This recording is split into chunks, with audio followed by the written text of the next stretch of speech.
Wins matter, bud. Turns out. Intentional out. draws. None of them were IDs. So I guess I can't be too mad. I did make gets fucking, like, I just kept getting after him. Because after our match, I was like, fucking get slow playing, fucking me out of a game. And he's like, no, but seriously, was I playing slow?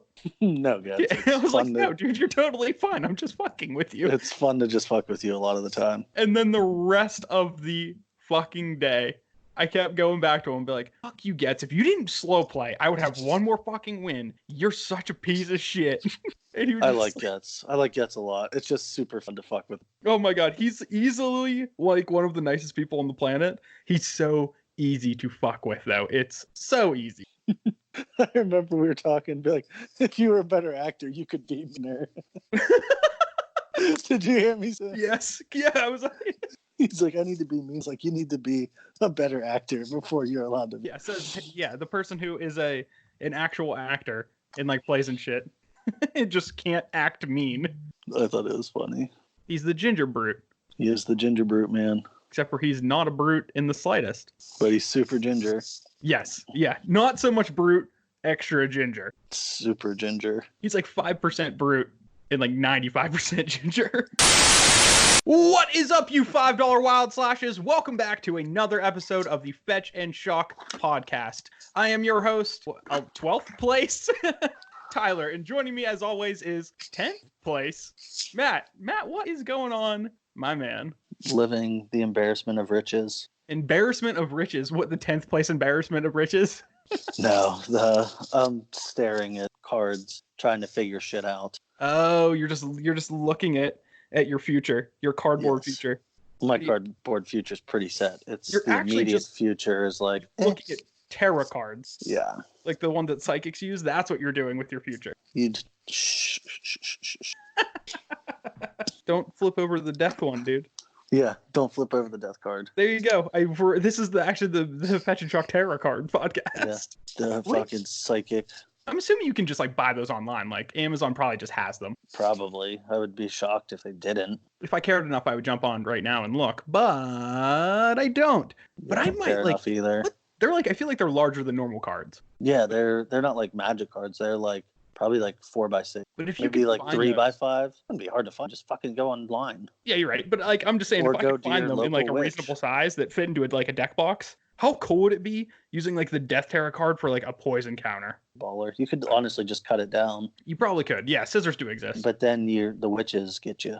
Oh yeah, if you buy tarot cards for like not their intended purpose, are you just like cursed for life? Probably. There's like somebody with a voodoo doll out there that every time some like regular schmuck buys a pack of tarot cards that are not for their intended purpose, they die. Yeah, well, I wouldn't say they die. They just lead like a miserable life. Nope, instant death. Instant death. The second you get the Amazon package in the mail, you open it up and get hit by a bus. Probably. Well, that's good to know. That's a good way to. That's just going to be my way to commit insurance fraud. Like Elspeth. That was one of my favorite photos of all time. Austin found this photo. I guess we could I guess talk about that because that was fun.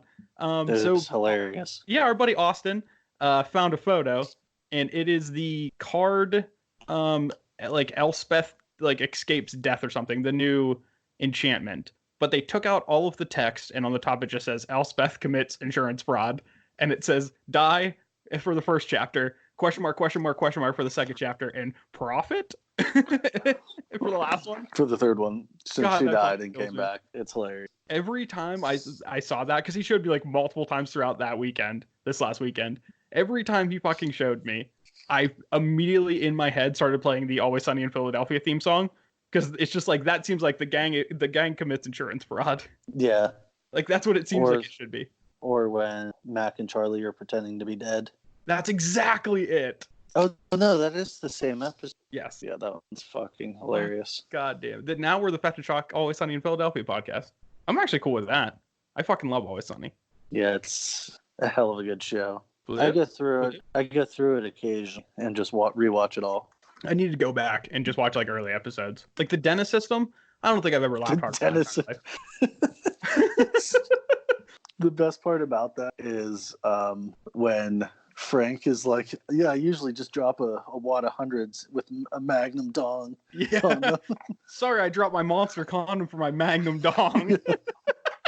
There's nothing funnier on this earth than that. No, Frank is the best character in that show, and it's not close. Undoubtedly correct. God damn. May I offer you an egg in these trying times? Oh, God. Fucking really? Well, maybe we should start talking about Magic at some point. Yeah, I suppose so. Well, I think we could kick off the Magic conversation with a new segment that I came up with, pulled right out of my ass from last week. Because last week we had a nice hot discussion at the end of our episode about our dearly departed Mox Opal. So I posted a question on our Twitter that we're just going to now make a regular segment for every week. So I asked a question, and it was, so Mox Opal got banned. Did it deserve it, or was it from another card? So did it deserve what it got, or did it die for Urza's sins? And in true Fetch and Shock fashion, the results are in, and it's an exact 50-50 split down the center. Could not have been more perfect down the center. No, nailed it. Exactly half people chose one answer, and the other half chose the other answer. So, I mean, I guess we're like kind of vindicated in both of our arguments that at least there's other people that feel the same way we do. Yeah, I feel pretty good about that I'm not crazy or the only one who thinks that. Yeah, that feels good. It feels good that people are at least like somewhat on my side, and there are also people on your side. So you're not a complete idiot, but also neither am I. Well, at least in this context. Fair. I'm not going to make that a general statement, but in this specific, very specific moment that we are in right now, we're both not idiots. That's fair. So relish in this. It's probably not going. But we had this like same argument like throughout the weekend at our annual tournament. Multiple times. Yes, and I don't think anybody's wavering even a little bit on the sides. Like I didn't hear a compelling argument. Yeah. That enough to change my mind. No. Like I do feel bad about, and like we got some comments on our question of the week. One of which was from MP Numbers, the individual who runs the Content Creator Community Cup, and he just posted the GIF of Joe Biden saying they did nothing wrong, and he just says poor Opal. Or he was a pretty devout Affinity player. Good man. Yeah, and those are the people that I really feel bad about. Like, I still am on board with them banning Opal, but I do feel genuinely bad about them, like, completely killing that deck, specifically. Because there are people who have loved that deck for years and years and years and years. Like, since Modern's inception, people have been down with Affinity, and those people are just like, oh, well, that. Yeah, just fuck me, I guess. Yeah, which, that's the worst thing that had come out of it. Is it wrong? No, but that still sucks. Wrong things can still suck. Yes, it's a good way to put it. And there was another individual, Competitive Commander on Twitter. He also said in the comments that one of his buddies had just finished an all foiled out Affinity deck, and like that's a fucking hit. That hurts, especially if like the last part of the deck that you finished was foil opals. Because goodness, were foil opal like, whoo boy. Yeah, not fucking cheap. Yeah, I mean, and the foil opals, like, they drop significantly, but I think over time, those will retain more value than the original ones, because in the formats that you can play Mox Opal, those are the formats where people want to, like, really spice up their lists with foils and, like, foreign cards and stuff like that. Yeah, the diehards. Mm-hmm. Like, imagine all the vintage players who are just like, oh, well, now we're just going to snap up our foils. Yeah, I was looking at that. They're still pretty expensive. Yeah, how much did they actually lose value? Do you know off top? The foils, I don't think really anything. They were still quite expensive. Okay, so at least the foil Mox Opal owners can take some solace in the fact that their foil expensive cards are still foil expensive cards. Yeah. So Competitive Commander, don't feel as bad about your friend. He still got some value. For now, yeah. Yeah, so all of the foiled out Affinity players, you're still in the clear. All of you regular peasant non-foil Affinity players. No, the rest of it probably dropped. I feel like the foil Arcbound Ravagers and stuff, like those still retain value. And like, what is a foil Ornithopter ever going to do? Like, was that even an expensive card in the first place? The foil version of that was the Antiquities version. Yeah, like the one that did not. Oh wait, no, there was a Masterpiece. No, the Antiquity still is the better version of that. I'm sure people were like wanted to pimp out like in all foil and get like the Masterpiece though. Like that's a sick move. Yeah, there was a lot of masterpieces for that deck. Those masterpieces are all sharp too. And I don't think those are going to lose any value, at least significantly. No, probably not. They're still like collectible or whatever. Yeah, they're still like the hyper rares. So regardless of the playability, like they're still, like you said, a collector's item. Yeah, they're not really a collector's item, but they are. I mean, all Magic cards at an extent are going to be collector's items at some point, and those masterpieces are just like right out the gate, immediately a collector's item. There's people out there that are just be like, I want the entire set of masterpieces, or I'm sure there are people who already have that. Yeah. Oh yeah, there's people who the second those were announced were like, oh, I'm all in. Like, push all my chips to the center of the table. I need all of them. Yeah. So that's what they're going to retain some value. I don't think there's any people out there that are just like, I need every copy of the Core Set 2020 Ornithopter. Yeah, probably not. Probably not that one. Yeah, those have the significant, but they didn't really have any value to begin with, so it's fine. But yeah, so competitive commander out there, your buddy's fine. We actually have a competitive commander sitting amongst us, Matthew. It's not competitive anymore. Ooh, and that's the spice. Matt, do you have something you would like to talk about? Yeah, I decided to update my commander deck because Modern is stone cold unplayable now. I wouldn't say unplayable. Dude, I thought about playing fucking Legacy. And then I was like, oh, wait, nope. Can't do that either. Oh, we'll fucking get to that. God damn it. I think Modern's actually fine now. Like, there's going to be, like, a couple weeks where you're just trying to, like, fumble around in the dark and figure out what the hell's going on. But I think in general, Modern's going to be, like, a decently diverse format. Yeah, that's fair. More than fucking, like, most formats are nowadays. Yeah, that's very true. But back to Commander. This is something I never thought I would hear out of you, even though I've heard it multiple times and have not believed it. It's a fair assumption not to believe it. Yeah, you're gonna do the Commander thing. Yeah, I have a deck. You have Muldrotha, correct? Yeah, I made a deck and it was so dumb, overpowered. Yeah, what does Muldrotha do for anybody out there who doesn't know? It is 3 black, green, blue, legendary creature, elemental avatar for a 6/6. During each of your turns, you may play up to 1 permanent card of each permanent type from your graveyard. Yeah, that's something. So and you would just like recur like disgusting things. Like you would recur like Lion's Eye Diamonds with her every turn. Oh, that's still in here. A bunch of other disgusting things. Before when it was competitive, just stacks you out. Yeah, you just made the game impossible to play. Yeah, which is hilariously fun. Yeah, it was like Muldrotha Prison. Yeah, but now as a Death and Taxes player, I totally can get behind that strategy. I get it. But now it's like a land style deck. It's still very powerful, just not fast. And I just grind you to a fucking pulp. I think that is where an important delineation in Commander is between like competitive and like fun Commander is speed. Yeah, that's fair. Because there's a lot of overlap between like cards that are in competitive decks and then cards that are in non-competitive decks. But it's the way that you get to those powerful cards that really makes the big difference. Like being able to turn 5 something very powerful and then turn like 2 something very powerful are way fucking different. Yeah, that checks out. That's one of the reasons why I'm so like anti-tutor cards in Commander. I can tell you exactly how many tutors I have. So tutor numero uno, you counting Secure Tribe Elder as a tutor? Oh, here's the thing. I don't count things that tutor for basic lands as tutors. Okay, so tutors I have Trinket Mage. Sure. Realms Uncharted. That's the one that gets in any number of lands. No, 4 lands of different types. 4 lands, different types. Yes. Okay. You choose. It's gifts ungiven for but only just lands. for lands. Yep. Eldritch Evolution. Oh, so you sack a creature and then go get a creature with +2 or up to +2. Yeah, and then Protean Hulk. Oh, people are saying that Protean Hulk is going to be banned like immediately. That's fine. I don't care. I literally don't care. Those kind of tutors I'm fine with because you have to like put effort into making them kind of work. Like Protein Hulk less so, but like Eldritch Evolution, like you have to have a creature on the battlefield and you have to sack that creature and have a tutor that you want to go get that is within like a very strict confines of that. For the tutors I'm talking about, it's like Vampiric Tutor and like I'm not playing it out. Those like straight up go get a card from your deck that is like either an instant or something like that, like mystical tutor and stuff. I'm not into because it's just like, oh well, you're just gonna go get your fucking Cyclonic Erupt and send everybody back to the Stone Age.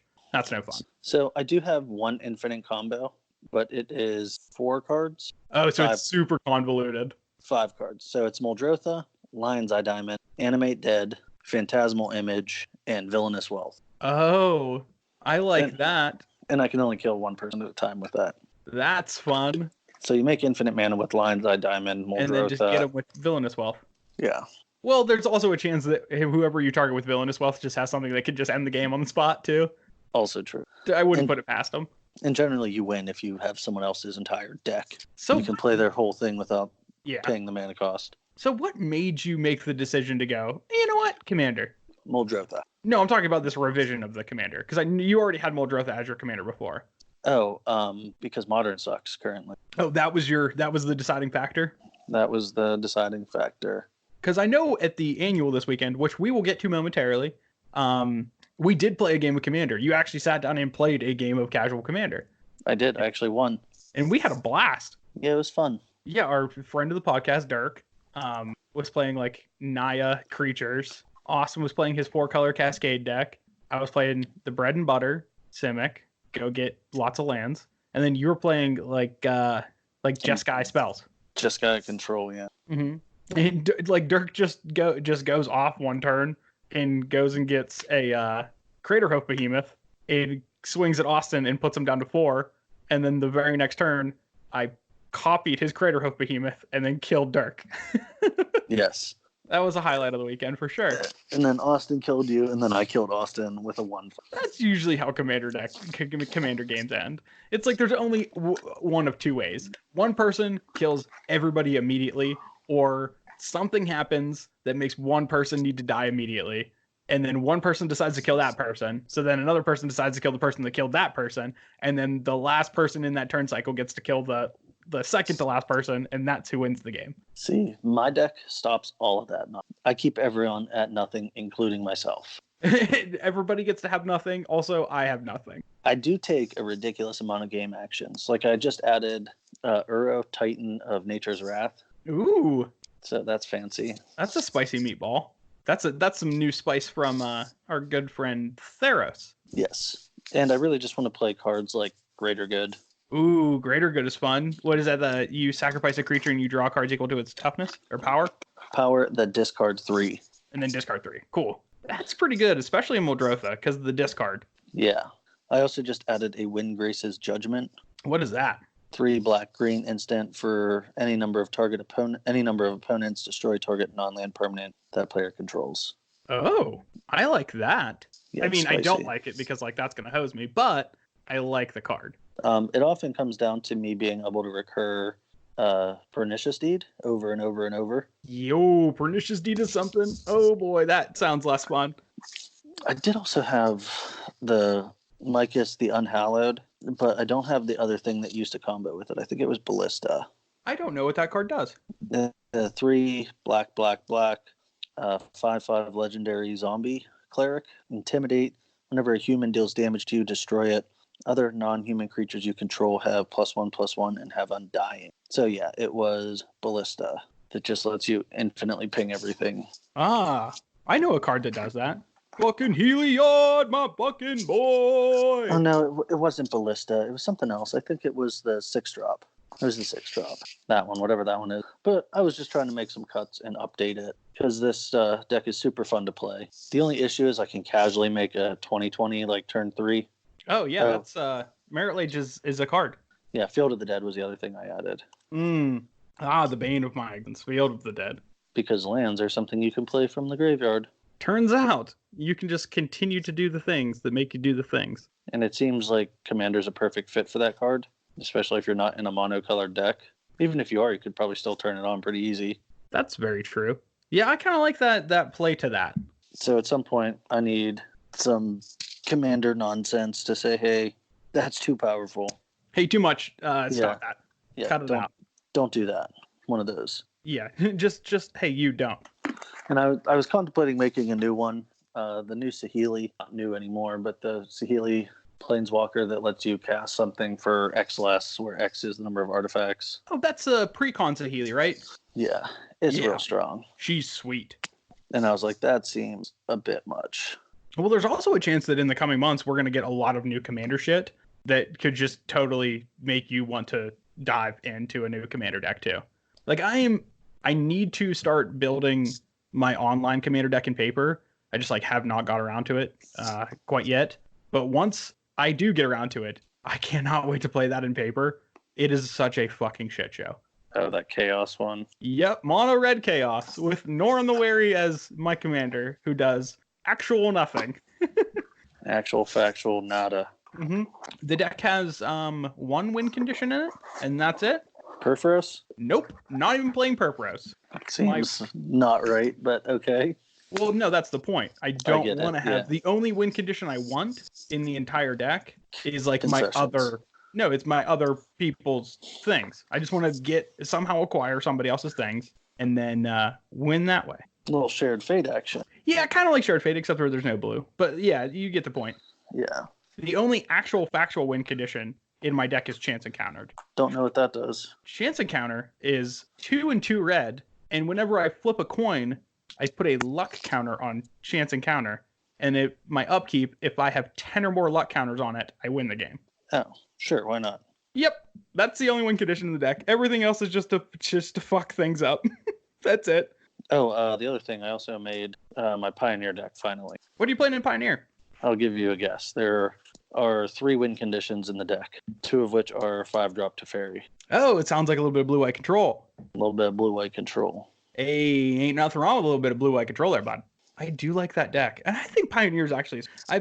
Because I made my New Year's resolution of actually trying to play Pioneer, I have put some thought and effort into a deck that I want to build. Have not played the format yet, but we still have 11 months left. So we'll get there. What deck is that? I think I might want to play, and to nobody's surprise, mono white aggro. Shocker. Yeah, just because there's like no way that deck can ever get banned, and I'm pretty sure there's a chance that I can sneak the Walking Ballista Heliod combo in there. That for sure is going to get banned. Yeah, but then I still have the rest of the deck to play. Fair. There also is like a Banned Spirits deck out there that I'm interested in playing, but as long as now that Heliod's out in the wild, I have to get my hands on him, and I have to play that card. Did you buy any copies yet? No, have not done that yet. Because I want to test it online before I actually commit myself to paper copies to figure out exactly how good it is. Because like that card's too expensive for me to just commit like 4 copies of it when I know the deck is probably only going to play like 2 or 3. It's also going to get banned, so keep that in mind. Yeah, that's a very strong point. Either that or Ballista's going to be the one that gets the hit. Oh, please no. I love my Ballistas. I love my Ballistas in non-Heliod decks. Please don't get rid of Ballista. I could see that one being the one that gets the boot. I mean, that's just like Wizards' MO, right? Every time something happens, something else gets banned that isn't the thing that caused it. Exactly. Yeah. What's up, Hogak? Fucking Bridge from Below. Also, Bridge from Below was a nonsense card. See also the 150 fucking prior episodes that we said that all of those things that we just said.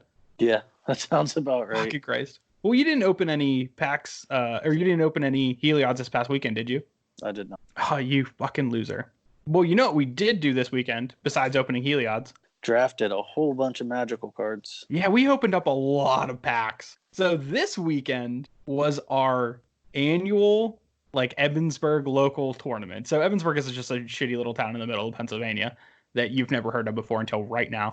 But in that shitty town in the middle of Pennsylvania, there's a group of nerds. And Very every large year, group of nerds. Yeah, very large group of nerds. And every year this group of nerds gets together and plays a tournament. And this tournament is, I'm going to go ahead and say it, and I think I've said it multiple times before, but there's always a point in reiterating. This is the best tournament of the year. Oh, 100% so. And it's not close. So what this tournament is, we get a bunch of our close friends together, and we play a 2-day event with 5 drafts. Each of them 3 rounds, so just like a normal draft. And we go through pretty much the past year worth of sets that have been released. We draft them all and keep the records throughout the entire weekend. And at the end of the weekend, we have a top 8. And the top 8 is like some form of throwback draft. This year it was Innistrad, which is super sweet. That's something that I would have been very excited to be a part of. But if you couldn't guess from the intro, me and Matt did not Definitely did not make top 8. No, pretty close, but didn't quite cut it.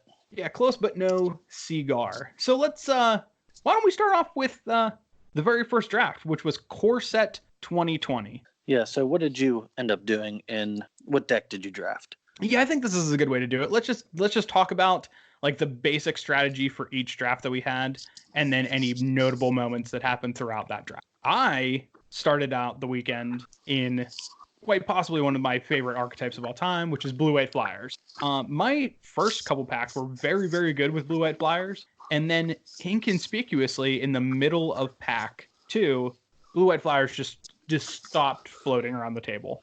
Thanks, Kev. Yep. And at the end of the draft, I looked over at Kevin because I knew it was him, and he just looked at me and smiled, and he's like, "Sorry, dude." I'm like, "God damn it, Kevin. You son of a bitch, you completely cut me off of what exactly I wanted to do." And he's like, "Yeah, all the cards started showing up. So, like, I just started, and I knew you were in it. So, like, I just started to not make you in it." So, at the end of that draft, it ended up, I had a halfway playable version of Blue-White Flyers, and Kevin had a halfway playable of Blue-White Flyers. And it ended us both at like I think we both ended at 1-2. Rough start to your weekend. So thank you, Homeless Fabio, for fucking me so good. I did have that one rare, which if you listening want to go back and kind of check in on kind of what we did this weekend, I did post updates for each round on our Twitter, and it's all in one thread, so you can go back and look. There's like pictures that are available, and it kind of has an update of where we were sitting during that weekend. So if you want to follow along as we talk about it, you can do that. I ended up with Safara, the 7/7 flyer that is flying in lifelink, and then flyers I control are indestructible. That card was, I wish I would have seen it more, but I did not. Besides that, my deck was super medium. So I drafted the exact same deck, Blue-White Flyers. It's a good deck. Like I got like a 4th pick, Pacifism, but I was also kind of already in the deck. My first pick was, I forget what it's called. It's 4 white for a 4/4 flyer, and then for 3 and a white, I can throw a counter on a different flying creature. I had one of those guys as well. And that was the best card in my pack by far. Yes, that card's just insane. I was like, okay, it's a 6-mana 4/4 flyer that if I get other flyers, I can just mana dump and throw some counters on some. Yep, much bigger flyers. Yes. So, and it was also turned out to be a very open deck at my table, so it worked out quite well. Oh, mine was pretty open until Kevin fucked me. Yeah, there were no of the uncommon, Aperia, whatever, that bird thing that gives you other flyers. Didn't see any of those. The Imperial Eagle. Yeah, didn't see any of those. But I did have 2 Marauders axes, 3 Fairy Miscreants, and like a solid curve.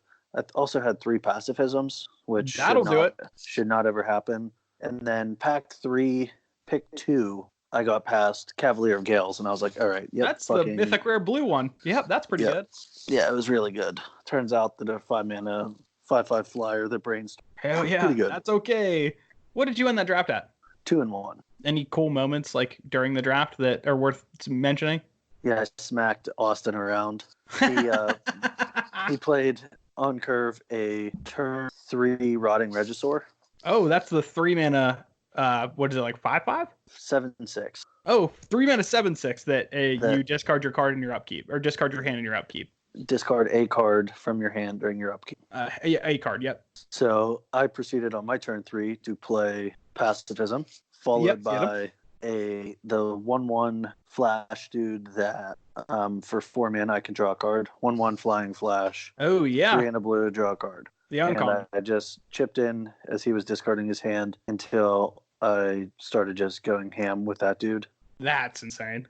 Yeah, I drew like 10 cards off of it and just pretty much killed anything he played and killed him with flyers. Is how my drafts went. I did.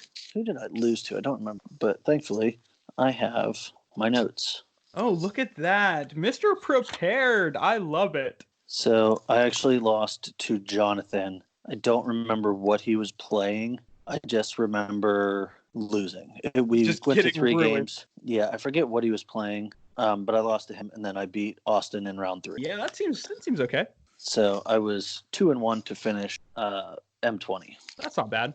So after that, those first that first core set draft, all of the pairings for those tables were all randomly selected, right?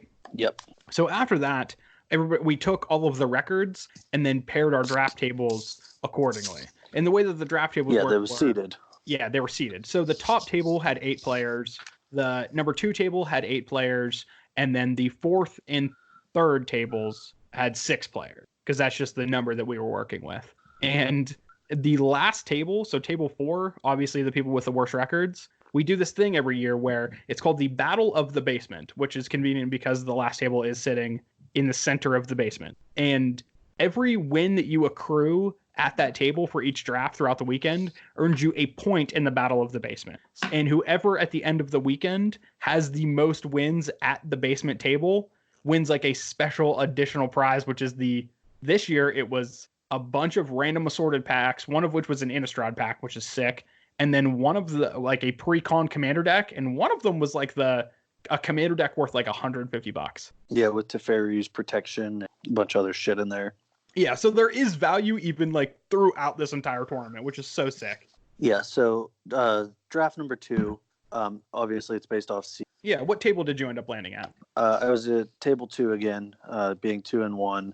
I wasn't the 3-0, and I'd rather be at table 2 all weekend. Just table coast 1 into is, top 8. Yeah, but it didn't quite work out the way I wanted it to.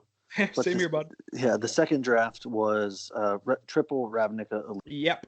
What did you draft in Allegiance? So for Allegiance, I stuck with my core strategy, playing white creatures, and I played a pretty good low to the ground Orzhov aggro deck. My deck was very good too. I had 3 of the 2-drop 2/1 Vigilance Afterlife for 1 Spirit guys, and I had 3 of the 3-mana 3/3 flyers, or the 5-mana 3/3 flyers that enter the battlefield and drain your opponent for 2. Grasping Thrall. That's the one. Yeah, my deck Draining was very good. So what did you end up on that draft? That one I 2-1'd. I don't remember who I lost to, but I do remember it being because like I just did not draw any sort of removal, and they had the green-red like go wide deck. Like the exact rhythm of the night, like mono haste creatures that are also getting counters and just like killing you. Yeah, that checks out. Yeah, seems pretty good. So I drafted a teamer deck that had like a half adapt, half gates theme. The highlights of that deck were 2 Shark to Crabs. Yes. Sure. 2 of them. 2 Gates Ablaze. And the battering ram, the gate battering ram or whatever, gets +1/+1 for each gate you have. Oh, Gatebreak Ram. Yeah, Gatebreaker Ram. Yo, that seems like a solid deck. Yes, I thoroughly romped my first 2-round opponent and then lost to Chris, who is from the DC area. And he had the 3rd Shark to Crab at our table. Oh, geez. Yes, Wild Growth Walker. Is that the one that gets? It's a 2-drop 2/2 that for 3 you put 2 1/1 counters on it. That sounds about right. So he played that turn 2. Turn 3. Oh yeah, just it gets better. Turn 3 pumps it up. I was like, okay, this is going to be a bitch. I had 3 Goblin Gatherings in my hand, so I proceeded to make 2 goblins. He said sure, and then followed his play up with Zagana, the Yep. the mythic Simic card that anything with the 1/1 counter has trample on it. It's not Prime Speaker Zagana, it's the next version of it. Yeah, that card's really good. Yeah, it's very, very good. It adapts for 6. It becomes an 8/8. So he thoroughly trounced me 2 games. We actually, we went to 3 games, but game 1 and 3, he smashed my face in real hard. Yeah, it was like the game 2 was a very close game, and then games 1 and 3 were just like just blowouts. Yes. Seems about right. His deck seems insane. Well, game 2 is when I actually crushed him. 2 Shark to Crabs will do that. Yeah, so you had 3 lopsided games. You were just on the shitty end of them for 2 of them. Yes. Fair enough. Yeah, so that was Ravnica Allegiance. I think so. We snuck out of there. We were both at the same record, right, at that point? No, you were 4-2. I was 4-2, yes. I was. Oh, you know what I'm thinking of? In Ravnica Allegiance, I misspoke. I actually caught one of my draws. I was 2-0-1 in the Ravnica Allegiance draft. I caught my fucking draw against Getz because he fucking slow played. Yeah, his slow played you. Freaking Getz. No, he had the Rhythm of the Night deck, but I crushed him game 1, and then Rhythm of the Wild. I had enchantment removal for the Rhythm of the Wild, because white, obviously. And like our game 2 lasted forever because he had Rhythm of the Wild for like 3 turns, and that was enough to build pretty much a wall. And then I killed it, and then we just like stared at each other for like 20 minutes until he could eventually finish me off. And then we had like 5 minutes left for our game 3, and neither of us could get there. Yeah, that sounds about right. Yeah, so I did 2-0-1. So I finished 3-3-1, right? No, 2-3-1. No, 3-2-1 after that first round. And you were 4-2. Yes. Okay, and then so that moved us into the last draft of day 1, which was everybody's favorite limited environment, War of the Motherfucking Spark. See, this is the one I was most confident about because I love that draft format. Oh my god, this is the one that I fucking dreaded the most because I hated this. Yes, I was at table 1 for this draft. The only deck open from either direction was the blue-red spells deck, which, if anyone knows, that deck is hot trash. Yeah, not very good. There are just so many other things that you would rather be doing, like playing black. Yeah, or green. Yeah, or green, yeah. Or blue. Any of those. So I actually 0-3'd this draft. The only round, so round 1, I played Rokus, who had the blue-black Amass deck. Turn 3, he had a 5/5 flying Death Touch army. And I was like, okay. We will get to fucking Rokus later. Yes.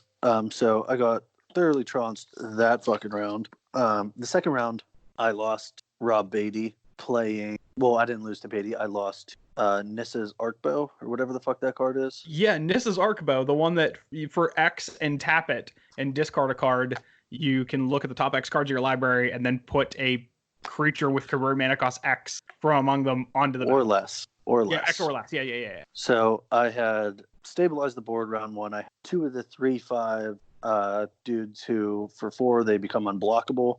And I was starting to take over the game, and then he played that, and it's just like, okay, well, get fucked. Yeah, that seems pretty much like the strategy. And he just, okay, played this, like just was dropping these mega bombs, discarding a land. Just haymaker after haymaker of like 6 mana creature, because I got to watch the tail end of that. Yeah, that was not fun. So yeah, that was my round 2. And that one super easy. Got one crushed, and then Mitch got me with a red-black deck, Angrass Rampage. He had 2 of them, and those got me real good. Yeah. Hey, sack a creature. Oh, hey, nice fucking, what's the blue-red planeswalker? Ralzeric. No, the one that makes tokens. Oh, Saheeli. Yep, nice Saheeli, sack it. Thanks. Cool, good games. So I actually ended that one. Oh, and unfortunate. Ooh. Yeah, that one was a rough. That was a bad beat. Well, if it makes you feel any better, my War of the Spark draft went just about as well. I went 1-2 in that one, I think. Yeah, 1-2. Because I was getting weird signals like throughout the draft. I started out by pack 1 pick 1ing Domri. That's a good one. Who is obviously very fucking insane. He's a removal spell on a planeswalker, while also pumping your team, which is with his very static. Good. Yeah, he does some work. So I picked him and then started picking assorted red and green cards. And then pack 2 opened up the Black Mythic Rare God. And if you drafted this format before, you know how fucking unbeatable these gods are. Yeah, they're very miserable to play against. Yeah, the gods are like just so crushingly good. So I slammed the god and then pivoted into like hopefully having some amount of black splash. And then all my red dried up. So I ended up in like a pretty base black green deck with a splash red for, I believe, 1 burn spell, 1 creature, and Domri. And the creature was like some uncommon thing that was like very good. It was like the 5/5 or with Riot that can like pump itself. Yeah, that seems like an okay. Yeah. And then like some removal spell, and then obviously Domri. And my deck it turned out okay, but then I played against like the super quick aggressive deck and got pretty much rolled. And then I played against another deck with another god, and they got their god before I got my god, and that game usually goes in the favor of the person who gets their god first. And then I won my last round by like the skin of my teeth. Yeah, snuck it in there. Yeah. So, I wouldn't say we had a particularly awful. Oh no, I thought you first were. day. Oh no, you. Never mind. Yeah. Yeah. First day was good. I wish I wouldn't have gone 0-3. That would have. If I wouldn't have gone 0-3, I probably would have made top 8. Even if I Yeah. went 1. If I would have went 1-2, made top 8. And if I wouldn't have got my draws, we would have made top 8. But hindsight 2020, bud. Well, that's 2 games. Mine was 1. Idiot. But I would have won both my draws. Ask the people who I played against, because when I Mm. play fast and I just can get underneath people, like people keep sketchy hands on like mulligans when like there's very little time left, and I only build aggressive decks. Like I'm super favored in like the sketchy hand short clock matchups because that's the player that I am. Except for Throne, where you didn't draft a fast. No, I did not. So yeah, that was the end of our day 3. We ended pretty average, I guess. We had middle of the pack kind of numbers for that day. At that evening, we ended up sticking around and playing some Commander, which is the game that we talked about earlier. Had a blast. And just sat around bullshitting in hopes that we would eventually get to watch the fight, like the UFC fight that happened that night.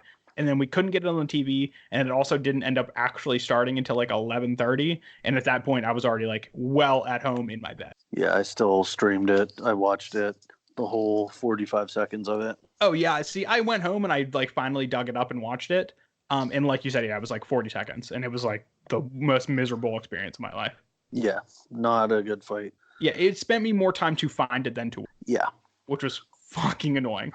But we woke up bright and early that next morning to fire off 2 more drafts because 3 round drafts wasn't enough for day 1. We started off day 2 with probably the format that I liked the most out of the formats that I had played extensively, which was Eldraine. I know initially I said that I liked Eldraine, and then I said I hated Eldraine because it sucked. And then I got back on the train. I still haven't got off the train of Eldraine. I like it. Like 5 years from now, I'm not going to go back and be like, oh man, do you remember Thrones of Eldraine draft? That was fucking awesome. But comparatively to the things that we've been drafting previously that year, Eldraine looked like fucking Innistrad. yeah, I'm so on Eldraine.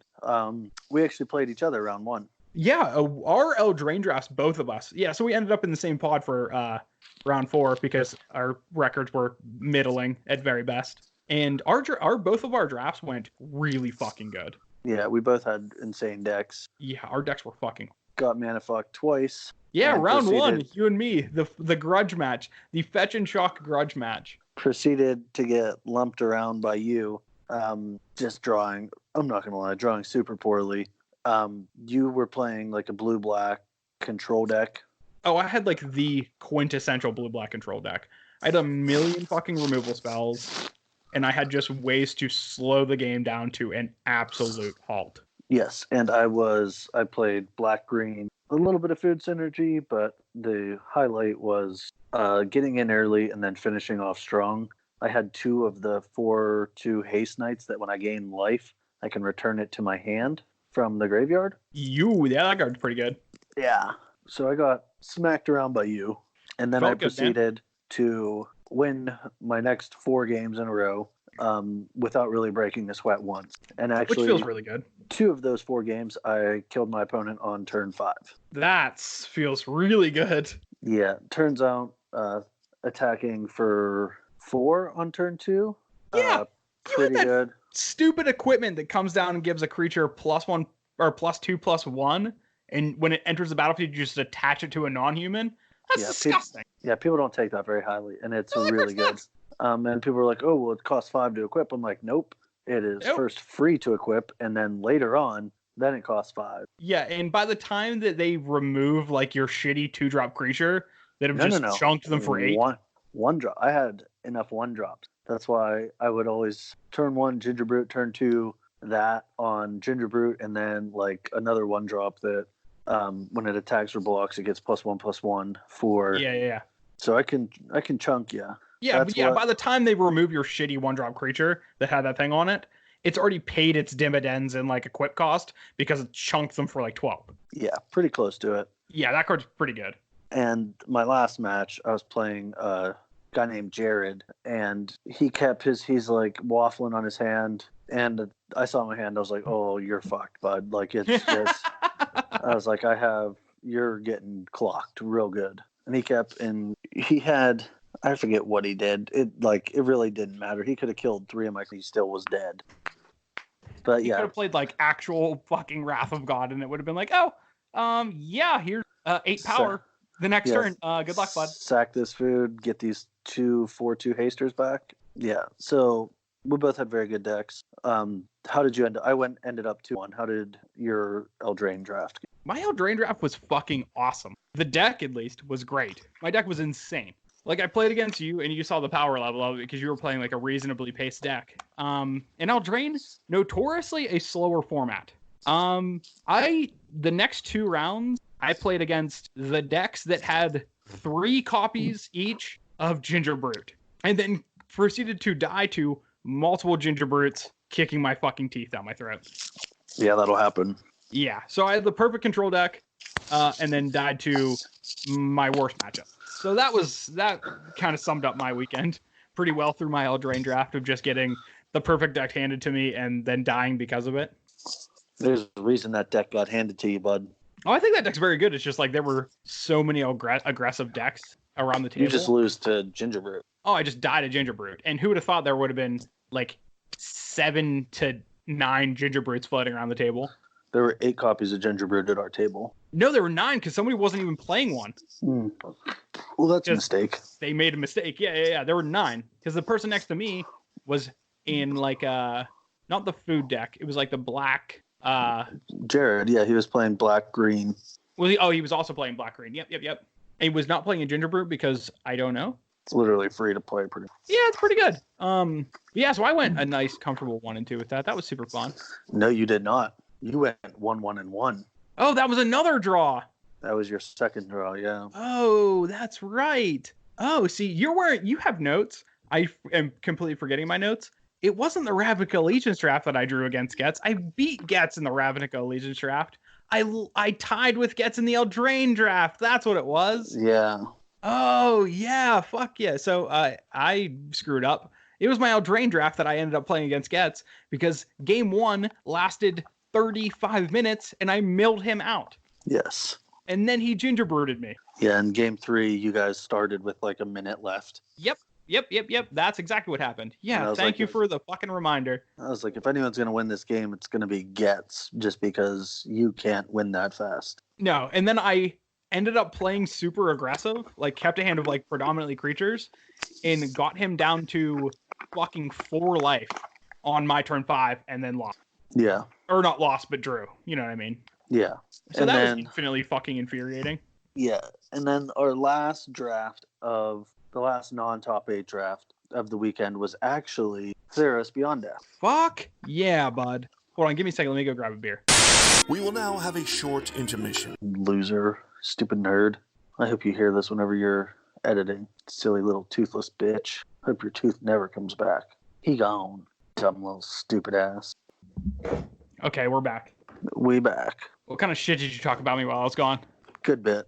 Did you really? Yeah. God, dude. Well, you'll have to listen whenever you're editing. We return you now to your regularly scheduled program. So I'll let you talk about your Theros draft first. Oh, fine. Okay, let's get going. Yeah, so Theros Beyond Death. We got our little pre-release experience because this was the Theros pre-release, but because we have a plug, don't tell Wizards. Because we have a plug, we got a bunch of boxes, so we could use that as a format for the annual, which is super fucking sweet. Yeah, we just won't tell them where we got the fucking boxes. Oh, that's right. Fuck you. Tell Wizards. They won't know nothing. None the wiser. What are you gonna do? Fucking idiots. Nerds. But yeah, so Theros. So I mean, for the most part, everybody was kind of on the same footing for Theros, not knowing what the fuck was going on. There was a handful of us who played it like on Magic Online or on Arena or something. Me being one of them because I streamed it.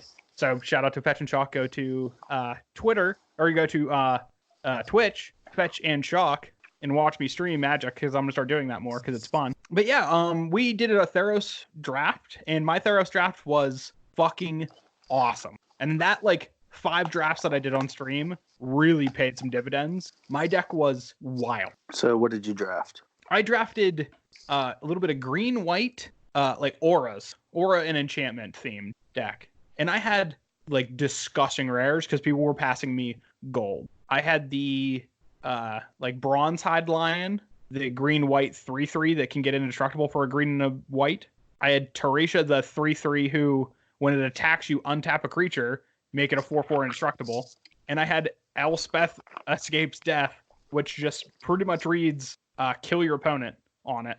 And I went 2-0-1, catching my second draw of the weekend against another green-white Auras deck, and that felt so goddamn bad. Yeah, that's a rough finish. Yeah, you saw me after my last, or after that draw that I took. You I were was so like tilted. visibly upset. Yeah, for sure. I drafted something where that would never happen. I drafted red-white, basically heroic deck where I get some idiots down and I play some pump spells to pump my whole board just by targeting them. And I only lost round 1 because I got hardcore mana fucked both games. Have you considered drawing better? I tried. So the first game, I had to mull to 5, no lands either time, and I kept land, 2-drop spell, and I think like a 3-drop. And I was like, it's really not going to get much better than that. Yeah, you're kind of priced in to keep. So I keep it, land pass, land my 2-drop. He goes land. Your dude gets -3/-3, that black enchantment. Yes. And then Myers Grasp. Yeah, that one. Card's really good. Uh-huh.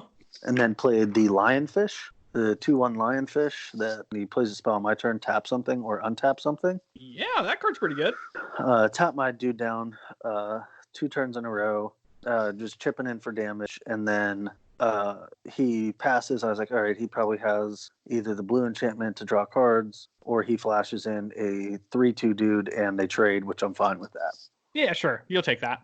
Nope, flashed in the 5/4 flash dude, flying flash. Anything over 5 you have costs 1 less to cast. Oh, the Sphinx. Mm, Is it a something Sphinx? the sudden. Yeah. That card's real good. Yeah, real good. And then he proceeded to kill me. Mm-hmm. And game 2, I kept a 2-land hand with 3 2-drops or 2 2-drops, a 3-drop, and a spell. I said, okay, that's fine. I proceeded to draw 6 mountains in a row when there are 6 mountains in my deck. Oh. Or 5 mountains, and I only had 5 mountains. 6 mountains in my deck. I had 1 in my hand. I proceeded to draw 5 of them. Huh. The odds of that are astronomical. I'll let Frank Karsten. Yeah, Frank, if you're listening. Yeah, so... get at your fucking abacus. Yeah. Go to town. And then round 2, I played Z playing mono black. He mulled to 5 and still beat. Fun. And then games 2 and 3, my deck decided to work, which was like great. And I just ran through, like couldn't really be stopped. Yeah, when your deck works, turns out you win games. Yeah, especially going wide and fast. And I had a good split of creatures that if you target them, they get pumped, like they pump the whole board. So I just went too wide, and he couldn't really. Like, he was using removal spells on my 2-drops. I'm like, okay, that's fine. Oh, yeah, you just know you're in a winning spot when that happens. Yeah, and so that happened. And then round 3, I also played Getz, who also slow played. No, but he was on the red-green deck, and game 1, I got him with the 5-drop. That's a 3/3 flyer, but its devotion to white costs X less. So it's so it costs less equal to your devotion to white. So it's basically a 3/3 flyer for white. Uh-huh. Yeah, that sounds about right. We were on a board stall for a while. I played that and then proceeded to play the exact same thing. Or no, he was white-green, sorry. And then, so we were board stalled until I drew Sentinel's Eyes, which gives +1/+1 and Vigilance. Yeah, and that's a draw. Yeah, proceeded to clock in with a 4/4 flyer, which he couldn't profitably block. Yeah, just get nasty. Yeah, and then just Alpha Struck and got him. Game 2, he got blown out real hard with Heliod's Intervention. The X white instant destroy up to X target artifacts or enchantments. Yeah, that card's like secretly one of the best cards in the. Yeah, that was a nice 3-for-1. Yeah.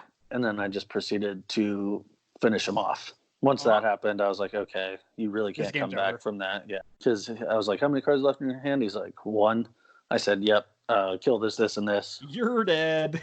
And then just Alpha Struck like 2 times and hit him for 10 the first one, and then 12 or something after that. Not bad. Nope, it was a good way to the end. So how did you end the weekend then? 10th overall, it was 2, 4, 2, 4 and 5, 6 and 5, 7, 6, right? No. Sure. That doesn't sound right. Hold on. Yeah, math is hard. I just know that you finished in 10th and I finished in 12th. And I was like 1 match point behind you because of my 2 draws. So like you had 1 more win and 1 more loss than I did because those 2 games turned out draws for me. So you had 1 like match point higher than I ended up 8 and 7. 8 and 7 ain't bad. So I was 7, 6 and 2. 7, 6 and 2. Yeah. Yeah, that math checks out. I would say overall pretty good weekend. Yeah. It is funny. The one draft that I was actually excited. You got ended up going. Oh. Yeah, you just got absolutely fucking smoked. Yeah, which is a bummer, but should happen. Yes, sometimes you eat the bear, sometimes the bear eats you. The bear ate me good that time. Yeah, the bear got inside you, bent you over a stump, and fucked you in the ass. Yeah, so top 8 was an Innistrad draft. Yeah, and turns out neither of us were in it. Also, at this point, I think we can mention, shout out to Austin, friend of the podcast. We have to have Austin as a guest at some point. That'd be cool. Yeah, I'm fine with that. Yeah, he's a piece of shit. I think he would be good for this. But he ended up winning the Battle of the Basement. Yes, he did. Yeah, because he fucking blew it enough to get down there, and then he racked up 5 wins or 6 wins down there and took home the Commander deck. So congratulations to Austin for being the biggest loser. Yeah, the biggest loser. He did a great job. It was actually funny. Greg was, for a while there, in contention for Battle of the Basement and top 8. He was in the running up until the very last match, the very last round of the weekend. He was both tied for Battle of the Basement and still potentially in top 8.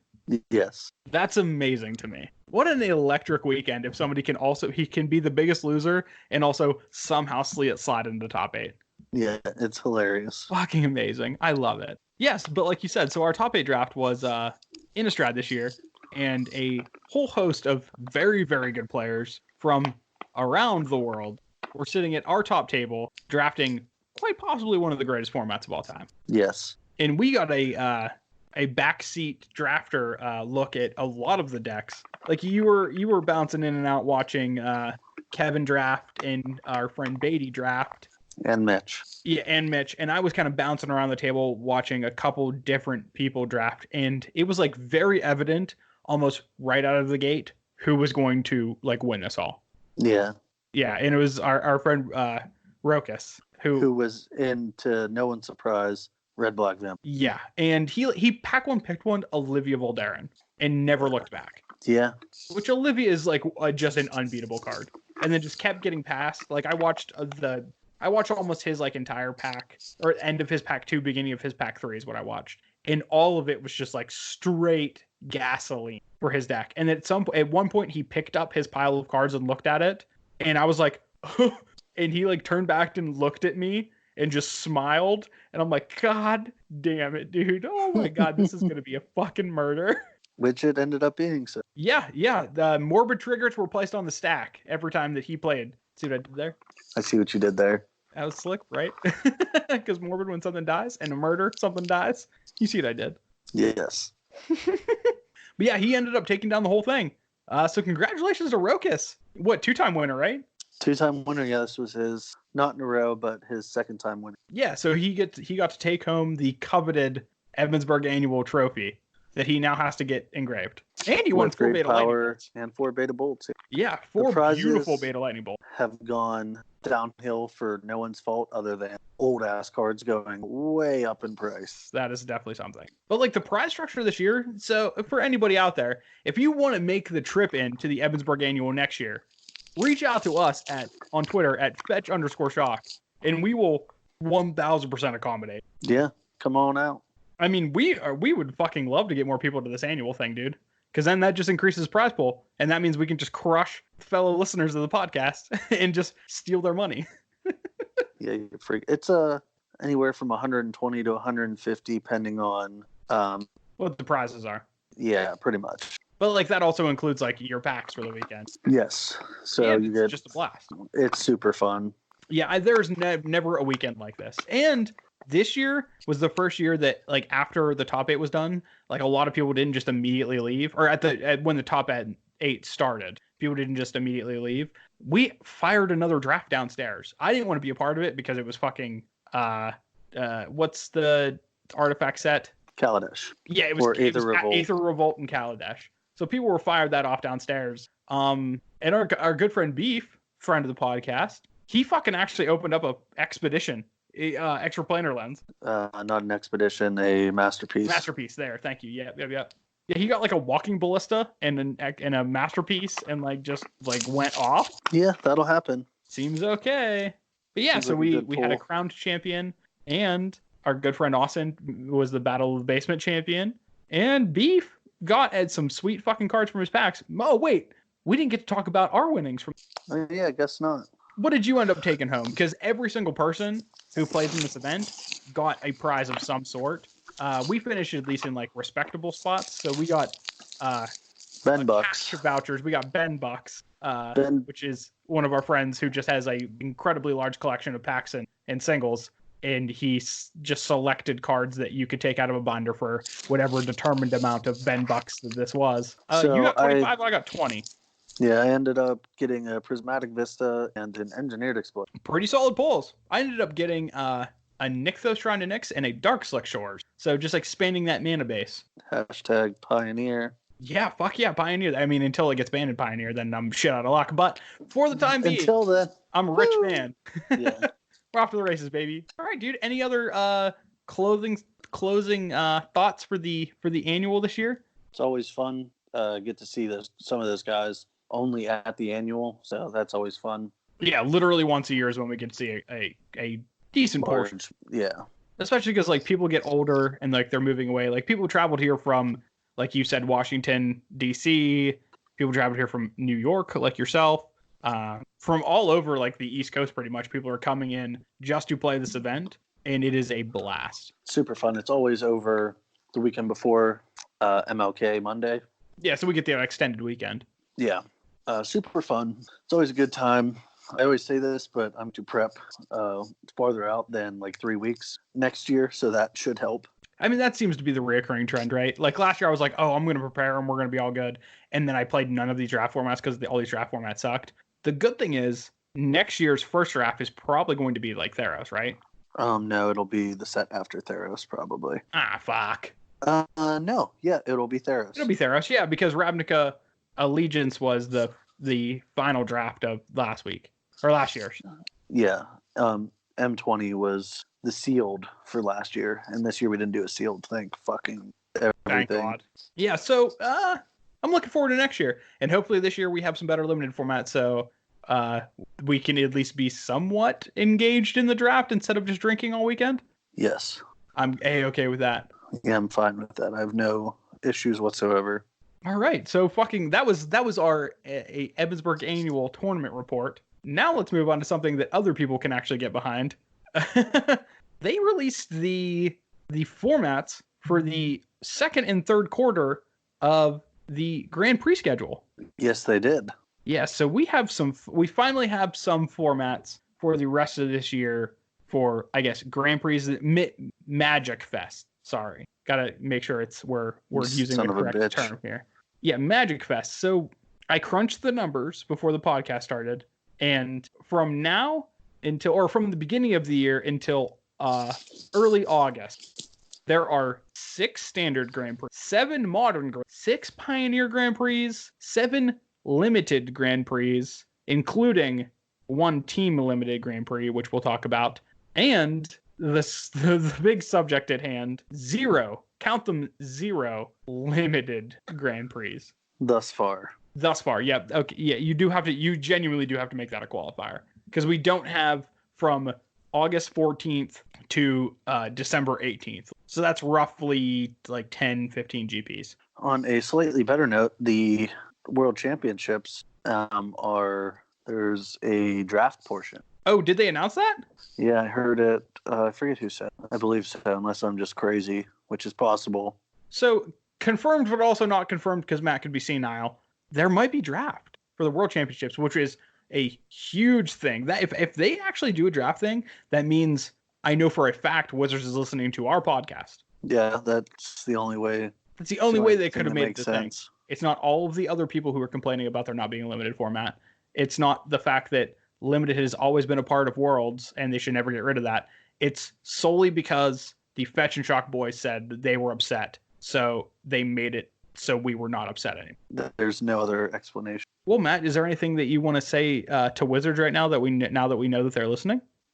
Keep oppressing white cards. Whoa, whoa, whoa, whoa, whoa, whoa, whoa, whoa, whoa, whoa, no, not that. I'm gonna edit that out. No, keep making good white cards, but not just combo-oriented white cards like Heliod. Keep just making just generally good white cards. Wizards, thank you. I appreciate it. I know you're listening. Thank you. But Matt, is there anything that you want to say about this, the new information that we have in regards to the GP schedule? No legacy, did you say that? Yes, I did. But No go legacy. No legacy, which I actually found a legacy deck that sounds fun. on. What is it, Belcher? No. What deck is it? Crazy fun. It's like 4-color Oko and Mentor and that kind of shit. Ah, that does seem like you're kind of fun. But yeah, there's no legacy GPs on here. Yeah, Stone Cold Saddle. Yes. So they're just gonna, you know what they're gonna end up doing? They're gonna do a send off to Legacy, and they're gonna reprint a Legacy Horizon set, but it's actually just gonna be just misprints with like Tragic Slip and like Shallow Grave and just a bunch of cards that have to do with death, and that's just gonna be them actually killing Legacy. Yeah, just putting it to bed. Yep, that seems about right. Fucking Christ. Yeah, no Legacy GPs feels super bad for the Legacy crowd, because we already got the smack in the balls from Star City Games, who just said, well, Pioneer, we got to do the Pioneer thing, so we pioneer with the Pioneer. Their response to people bitching about it, too, was ridiculous. What did they do? I don't think it was Star City. I think it was Wizards. No, it might have been Star City.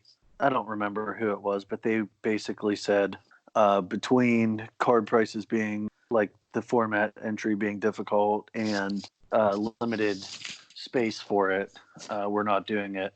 And oh, no, was that like, was 100% Wizards. I know exactly what you're talking about, because Yeah, it was this week on Twitter. It was on Reddit.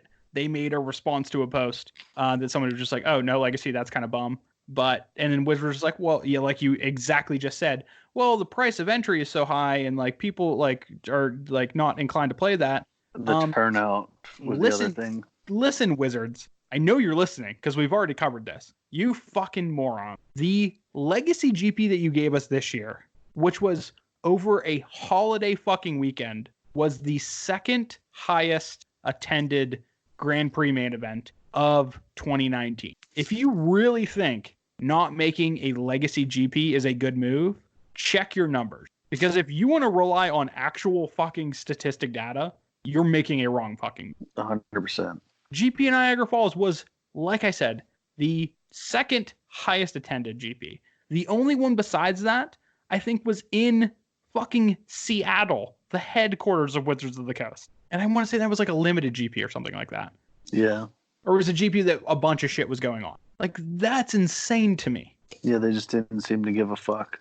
And like, here's the thing: they made this move to making Magic Fest more of a, I guess, kind of a convention style thing, like a weekly weekend convention where people can show up and play side events and do all these things and see cosplayers and shit like that, and just have a general good time at a Magic focused event and not have it so focused on the competitive aspect. I see that they want to do that. Sure, that's fine. But you are also just neglecting a competitive format of Magic that has historically, in the past year, given you a very high result of people turning up, like turning up for these. Like traveling long distances too, not just like, People oh, hey, this is in my backyard. Legacy GP. Yeah. And if there wasn't the Star City Legacy event that was the weekend before, that was the Syracuse GP that we went to, if that wasn't during that weekend, I would have traveled to be able to play a higher stakes Legacy event. It just happened to fall on the weekend after where you and I went to Syracuse, and Syracuse is just far more manageable than Atlanta was. Yeah, for sure it is. But if I didn't have Syracuse, you better bet I would have fucking got myself on a plane or jumped in my car and drove down to fucking Georgia and played in that event. Yeah, but can't do that shit anymore. No, Legacy is dead. They're trying. God damn it. And like they do have like a good amount of like spread out numbers. Like there's 6 standard GPs, 6 Pioneer GPs, and then 7 modern and 7 limited for January till early August. Like that's a good amount for each. But if you just like go ahead and cut out one of the Pioneer GPs and replace it with a Legacy one, like it's none the wiser. Like nobody will know the difference. Yeah, throw fucking one of them in. And like I said before, they're trying to turn it into a like more of convention style atmosphere at like whatever standard or modern GP that they would transform into a Legacy one. They would still have that respective format in a like high stakes side event that people could play. And more people would travel to that GP because it's Legacy. Yeah, the really only Legacy tournament that I can think of besides like the Missouri MTG holding Legacy events. Yeah, shout out to Jeremy. Is Eternal Weekend. Yeah, Eternal Weekend is the highest stakes Legacy tournament that we pretty much have left. That is at least as like recognized as a Star City Games event or a Grand Prix or something like that. Yeah. Because like as much as I love Jeremy's events, like they're pretty like regionally select. So far. Yeah. He's just going to be like, fuck it, I'm going to start my own tour. Yeah, he's just going to do the Jeremy fucking just tour, and it's just going to be mono Legacy. He's going to travel around the world and just make Legacy alive again. That's 2020, make a Legacy alive again. Yeah, right. That's our slogan. Oh, gee. Yeah, so I was salty when I saw this. And like, just us talking about it, like, I can see you're like also kind of perturbed. And I don't even really and you're play not Legacy all that much. Legacy player. Yeah. It's just like, really? You're not going to have any of it? Yeah, it just sucks to see that Wizards is moving away from the format that I love, but such is life. Yeah. I mean, but okay, now that we have the formats for some of these days, that are there any that jump out at you as something you want to attend? Toronto. Yeah, Toronto was something that I was definitely on board with. There's one other one in New York area. There is the Toronto one. The other ones that are kind of like local to us. There's none in Pittsburgh. There's none in Pittsburgh, which sucks. Yeah, that's a bummer. That feels so bad because we've had so many years that we've had a local GP. The other one that's relatively close to us that we're probably going to attend regardless of the format is Columbus. Yeah, I said Columbus. Yeah. I said Toronto and Columbus. Yeah, Toronto, Columbus. Besides that, like, what are we going to go to Seattle for the Team Limited? Fucking Brussels or something. Wizards, I know you're listening. Fly us out to Seattle for the Team Limited Grand Prix. We will play with whoever other hashtag sponsored content creator that you want us to play with. Like, fucking put us on a team with the professor from Tolarian Community College. Put us on a team with fucking Reed Duke. Put us on a team with anybody else. It's going to be me, Matt, and some other fucking schmuck. We're going to take the entire thing down. It's a bold claim. Oh, no, it's going to be not close either. It's just happening. We're going to be the first team that goes entirely undefeated, even at the point where we can draw into the fucking top 8. We're going to sit down against our opponents, and our opponents going to be like, try to extend the hand to be like, oh, we're drawing into the top 8, and we're just going to look at them, wag our fucking fingers, and say, no, not today, cowboy. And we're playing for seed. Put their dicks in the dirt. Yep. So Wizards, I know you're listening. I don't even have to ask. I know you are. Give me 2 things: a Legacy Grand Prix and fly us out to fucking Seattle so you can give us a tour of the whole situation you guys have up there. I want to see all the cubicles that you have for your employees. I want to see that big fucking dragon you have in your lobby. I want to smack that bitch on the face and say, you're mine now. I'm going to take it out with me when I leave. And then we're going to come and we're going to just absolutely assault the Team Limited Grand Prix. Fucking nerd stomp some people. Yeah, 2020 is the year that Fetchijaka asserts their dominance. We already know we're number 1. We just need to show everybody else now. It's in the just got to believe. Yeah, that's pretty much all there is to it. Just got to put nose to grindstone. That's the move. Sounds good. All right, so I guess for the question of the week this week, because I feel like we probably should mention it on the podcast before we throw it out on Twitter. give people at least time to percolate as they're listening so they can have a well-informed answer when they give it to us. I feel like the question this week should have something to do with the Grand Prix schedule. What are you thinking? I'm thinking, I wonder if there's people out there who are as passionate, at least our listeners, who are as passionate about giving us a legacy GP as much as we are. So how about our question this year that we're issuing to you for the rest of the year? Should Wizards give us a legacy GP? Just one. I don't care where it is. It could be Washington, D.C. That's on October 8th. They could change, I don't know, Charlotte, North Carolina from standard to legacy. I'd be cool with that. And so they can either change a GP or in the last quarter, give us a legacy GP. Regardless, should Wizards give us a legacy GP in 2020 or should they let it die? If it dies, it dies. If he dies, he dies. And if you have any further thoughts on the topic, why don't you drop us a comment on that post on the Twitter? And then next week, when we sit down to do this whole song and dance, we will discuss your comments, your thoughts, your concerns right here live on the Fetch and Shock podcast. Ooh, I can dig it. How's that sound? So the question has been issued. We will revisit this in approximately 7 days. Yes, figure it out. Yeah, fucking figure it out.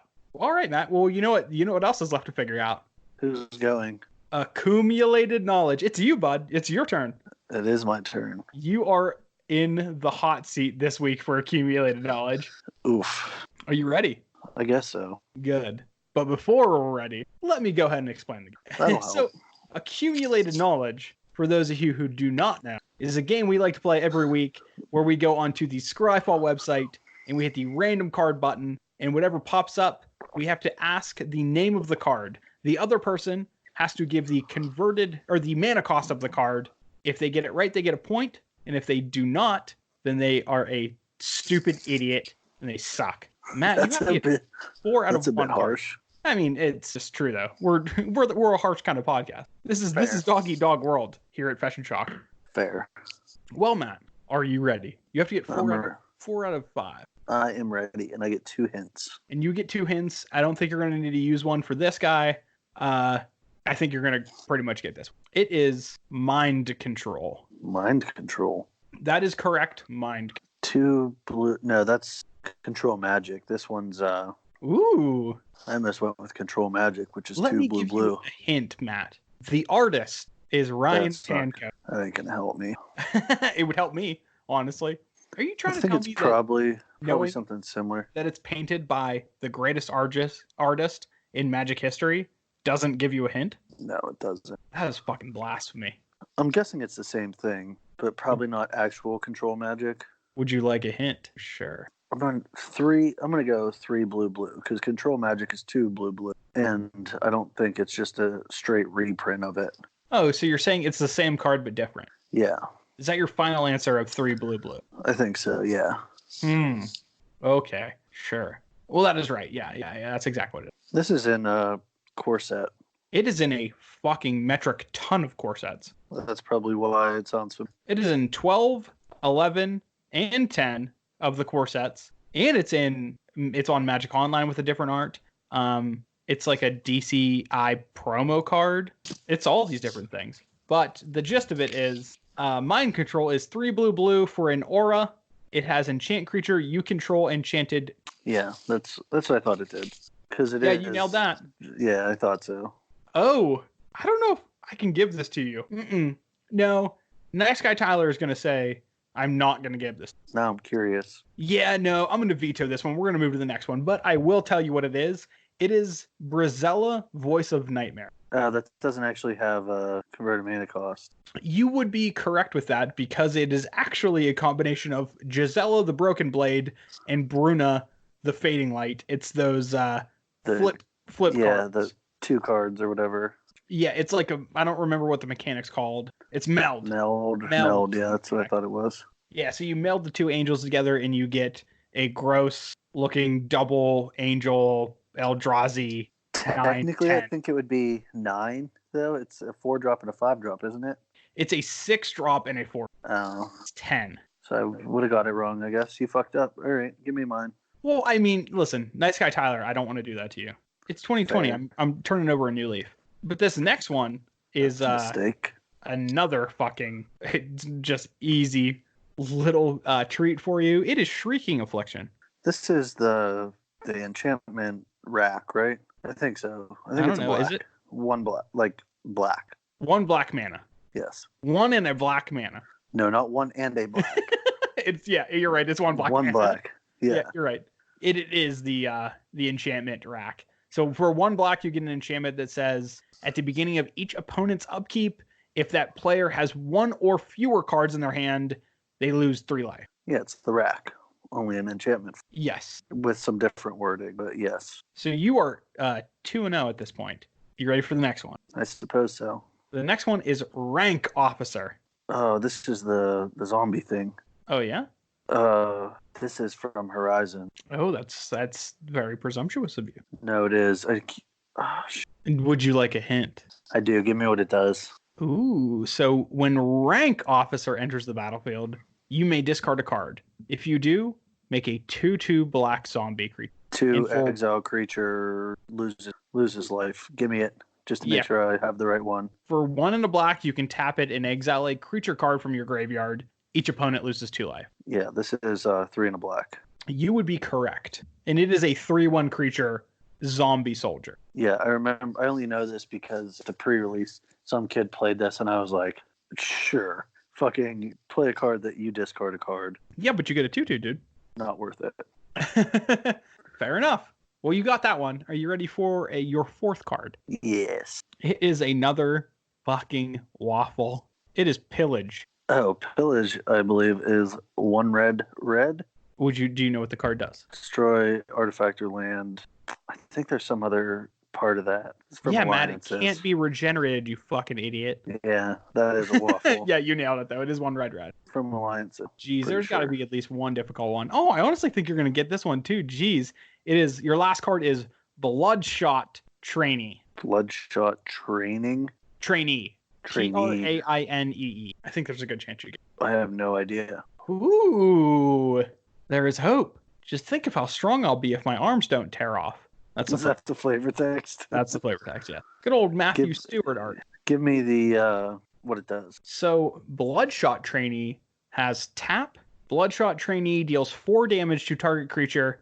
Activate this ability only if Bloodshot Trainee's power is 4 or greater. So I'm assuming its power is not 4 greater to start. That This card is shitty. is a good question. I honestly don't know. I thought you would get this one just because of the formats it's in. I would never ever play this card. That's the only reason I probably don't know it. Well, I'm gonna have to Formats it's ask. in. What is its mana cost? 2 in a red. Is that your final answer? Yes. It is 3 in a red. I was waffling with that just because of the 4. Yeah, no, it is a 2/3 with that ability for Oh, that's 3 in a red. terrible. It was printed in So- Modern Masters 2015, Scars of Mirrodin, and Future Sight. I've played all of these draft formats, and That's what I'm saying. That's why I thought you would get it. I don't think I've ever seen this card. That is actually genuinely surprising because like you said, you have played all of these, like a good amount. The majority of them. Well, actually, all of those. Wow, that was a bad one. That's such a It bad card happens. now. 4-drop that is a 2/3 that you're never gonna fucking be able to turn on. Oh, And the if card so, is why not not just- particularly good. Why not just attack them for 4 if it's 4 or greater? Well, yeah, every card can't be Heliod or Thali True. or Wasteland or Schadenport or Mother or Stoneforge Mystic. That's fair. So you gotta have some stinkers in there.